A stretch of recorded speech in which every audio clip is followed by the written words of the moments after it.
Okay, hey neighbors, welcome to Matthew's Shed Shop. I know this is different scenery, but we got a priority situation. The bench is full. Every angle of it, every aspect of it has got projects on it, and we've got to pull out Nathan's daddy's 041 Farm Boss and get that top end off and find out if it's Chinese or not, because we just come across a new old stock from Germany, original top end. And if we have a Chinese top end, we need to jump on that. Now, Nathan, I just got off the phone with him and found out that, you guys, boy, I'm crammed in here. Angel, outside now. I love you, buntings. Wubbings you, but you stay outside of workings, okay? Wubbings you. Sorry, I got the buntings, fat dog. Nathan told me he got charged $85. This guy told him this guy told him he had a scored piston. He got to put a new top end on this man's chainsaw. There's a lot of work you got to put into getting to this motor. And apparently he charged him $85. So my theory is that it's Chinese. So let's work fast. We don't have a lot of data on the phone. We're gonna glove up. I just figured I'd tell you guys the new things I found out while I get ready here, and let you know. So I was incorrect. Sorry, internet. The internet told a lie. Nathan's daddy is still alive, and I think it's really funny what I just found out. And Nathan knows we're sharing this story on YouTube, so I'm sure he knows I'm gonna share this. His daddy's still alive, but this is the saw that was there in his childhood. I forget what he said he learned to drive on. I'll recollect that hopefully. But essentially he learned to drive going out cutting wood with his daddy, and that's the chainsaw he remembers his daddy using. And when he said he wanted to get a chainsaw fixed up, his daddy said some shit like my dad would say. My pops says, it ain't work there. It's just a piece of equipment. You know, my dad's not sentimental. I'm not as sentimental over material things as I used to be. However, I'm still sentimental, and I'm a sucker for a good story. All right. We got, let me see what we can see here on this darn new surface, so I know if you guys can see or not. We've only got 37 minutes to get this top end off, and it shouldn't take that long. Let's see here. Let me grab what we're going to need, hopefully. In the muck and the mess. That's not the correct size. I'll just grab my universe set here, which should have the correct size. Whoops. Oh, goodness sakes. Okay.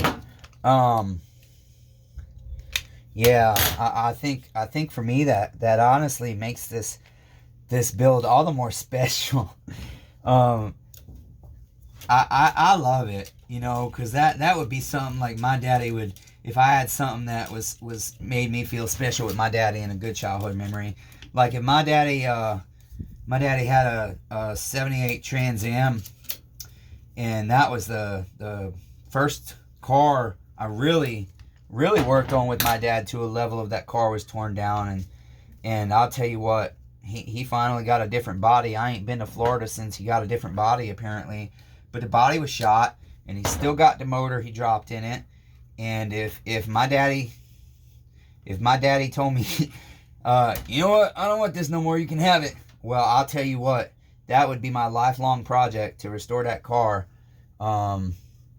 because of the relationship aspect that it was my daddy's. And so Nathan, I really do respect that, brother. I love it, and I'm still super honored. And maybe you can get your old school daddy to watch our videos here, and see what he thinks. See what he thinks of me getting mushy over rebuilding the saw, even still knowing he's alive. Okay, so you guys would just remember, this isn't educational on the 041 stuff. I'll try to offer any explanations I think I can. But for now, we're really just trying to get this saw apart, and not miss out on that top end if we need it, because it's not a part that comes up on the internet every day. And in fact, the one that we probably would buy is from a guy on eBay that I have refused to give business to for more than a decade. I quit doing business with him last time I did this before. I just don't like him. He's just a jerk. It's not that he's selling a bad product or nothing. I mean, he's been on eBay for a very long time, and that's what he does, chainsaw stuff. He does sell some aftermarket stuff, but he's usually labels it aftermarket, tells you. And I've never had a problem receiving what I was supposed to receive from him. Okay. So, but in this case, we would definitely be 100% making an exception. Because he's got what we need. And there is one in Canada, but then we might get stuck with customs. It's at least $50 or $60 more. And it's an auction right now, so we would have to pay over $200. I think it was over $200 US before tax, so it'd probably be like close to $240, $250 if we didn't have to pay any customs. Usually with eBay you don't, because eBay has international shipping centers, but that's going outside. That's leaving the US. I don't ever have to pay customs on stuff I get from China and stuff, or I get some stuff from Australia. But okay, I need to get some bags, you guys, to bag as I go here.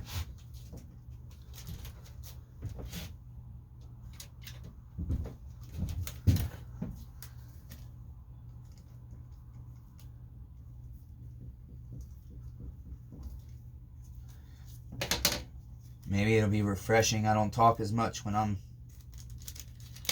laser focused, and I've been working a long time. I told Nathan I was going to clear the neighbor's saw off my bench that I got on it now, but I said, you know what? Never mind. I really just, that's why I was inside researching on Nathan's chainsaw, because I was pissed off about this saw on my bench. I grabbed the wrong bolts there, darn it, for that bag. Whoops.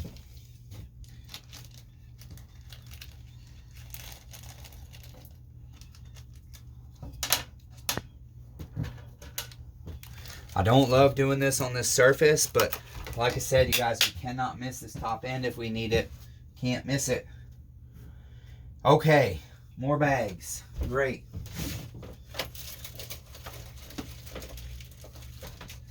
What I'm doing, I like the bags that my spark plugs come in, my Champion spark plugs.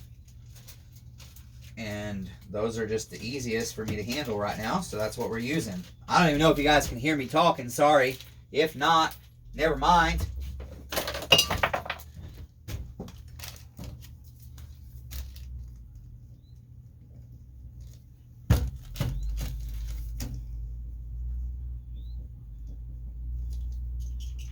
I wonder if the guy that charged Nathan $85, I wonder how many 041s he's pulled apart and if he has to mark all his hardware or not.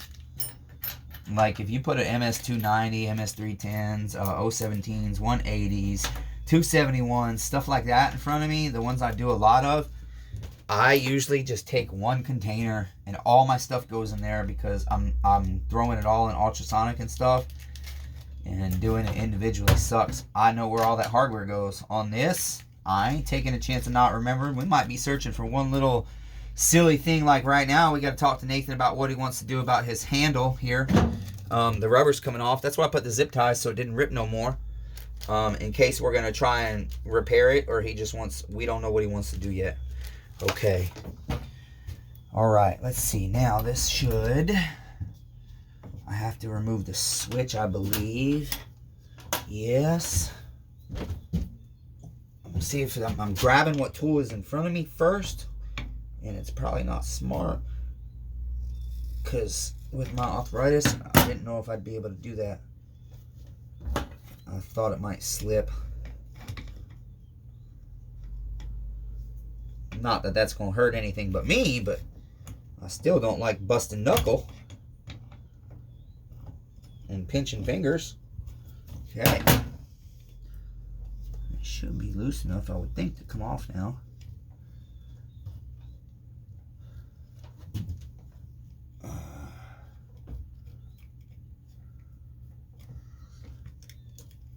Okay. All right. our switch off, and I haven't been taking pictures, so I'm glad I got the videos documented. I like take pictures for reference, but if I have any struggles when I go to put this all back together, I have a great reference. I can watch my video even though it takes extra time. Okay, there's our rear handle.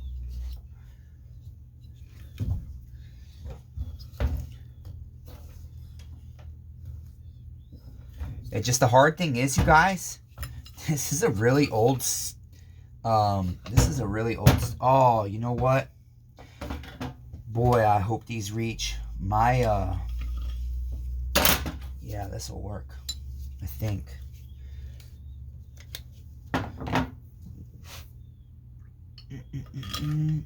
Just barely.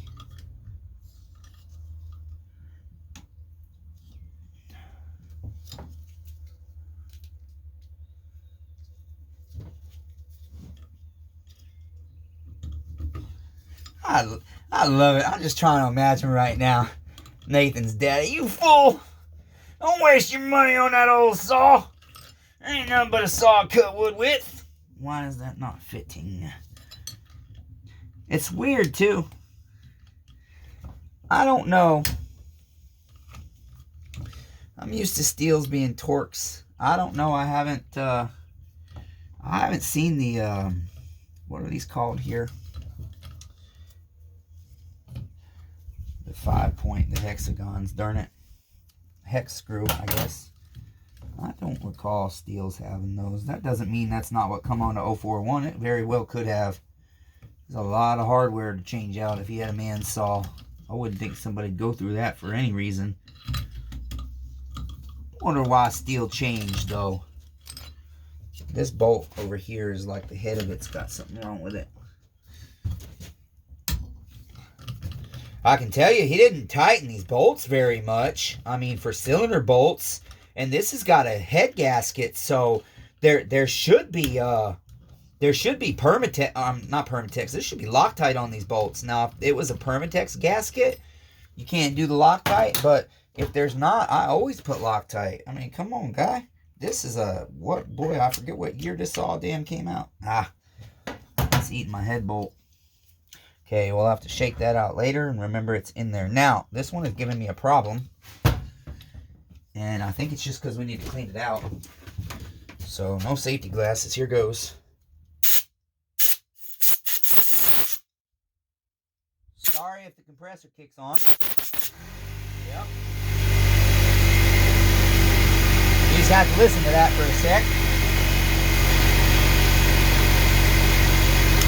Yeah, these bolts are not tight at all. Wow. Could have been leaking air right there. In addition to that seal. Man, this guy, man. Whoever had this damn saw. Yeah. Wow. I don't know. No steel markers on it.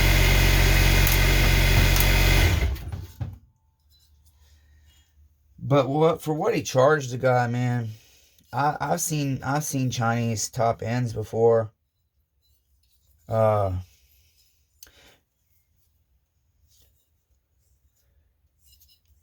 a number 2 on it.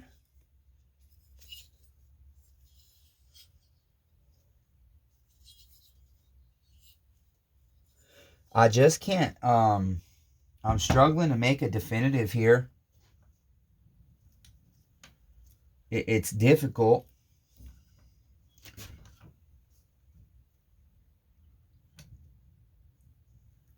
Steel has used those clips before. No, they haven't.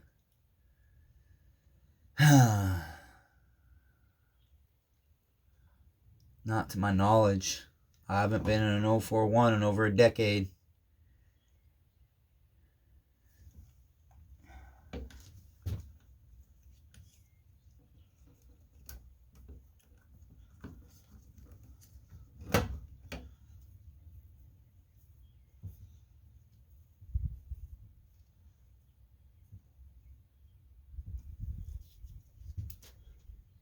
Just trying to get light, you guys. I'm trying to, I can usually identify STIHL stuff, even if it's old. I mean, you can usually identify Chinese too. And typically if there's 0 identifying markers on something, I mean, this piston has nothing but the arrow, but the top of this piston, I've personally never seen a Chinese 041 top end. And so I don't know about the top of this piston. I just don't know, you guys. I wish I had a 041 OEM in front of me just to verify. And I haven't found a lot of pictures. The ones that are listed online don't have a lot of pictures. And so to see identifying markers, they're only showing me this side. I can't. So I'm going to have to do more research, unfortunately. And hopefully those top ends, because I mean, my guess is he charged him $85 and told him he replaced the top end. $85 total, you guys. Would you think somebody could get an 041 FARMBOSS OEM top end replaced and only get charged $85 parts and labor? And look, here's his little base gasket he reused, it looks like. Which is okay. I mean, there's not really anything wrong with the gasket. If you had to reuse it, I mean, technically, I guess you could, but I would want to replace it. No, you know, I don't know if he cut this or not. If he cut this, I'll have to clean it to see, but I'm more focused on this right now. If he did a heck of a better job on that one than he did the intake gasket. Oh, Nathan, buddy, I don't know. I'm so sorry that my knowledge does not extend into this saw enough to know what identifiers. So, since we've got it off, we're going to leave Nathan's stuff right here for now. Because I know I've got a bolt. Let me actually... there's 1 cylinder bolt. Let's get our 4-cylinder bolts put away so we don't lose those. Even though I've got extras, I still don't want to lose them. I had one. Where'd it go? Darn, we shouldn't be letting that piston hit that. I'm going to kill it, but golly. We got a bolt somewhere that the saw ate. Okay, the saw has eaten a bolt. So for now, I'm not going to worry too much about it. I got my 3. And that means I got the size. I actually, you know what I did, you guys? I've literally ordered, and they're pricey. Go on eBay and check the price, Nathan. I ordered the service manual and the illustrative parts list for this chainsaw because we don't want any mistakes. We don't want anybody telling us the wrong numbers. You can't just pull up an IPL on this. And even if I could, I don't want to trust it. This is the original documentation that STIHL would have given their mechanics. So, that's what we're going to do. We said we're going to do this one all the way. And sometimes that means buying a service manual for... I don't know, $25, $26, whatever it cost me for paper.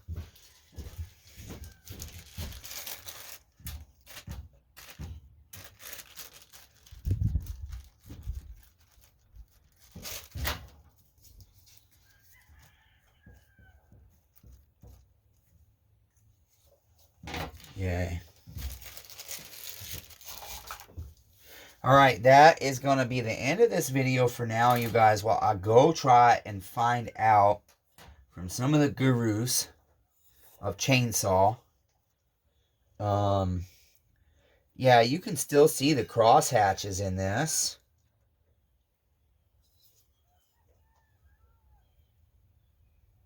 It looks, man, it doesn't look like anything STIHL makes to me. I'm sorry, it just does. I don't know, though, because I haven't seen any of their stuff from before the 80s in a long time.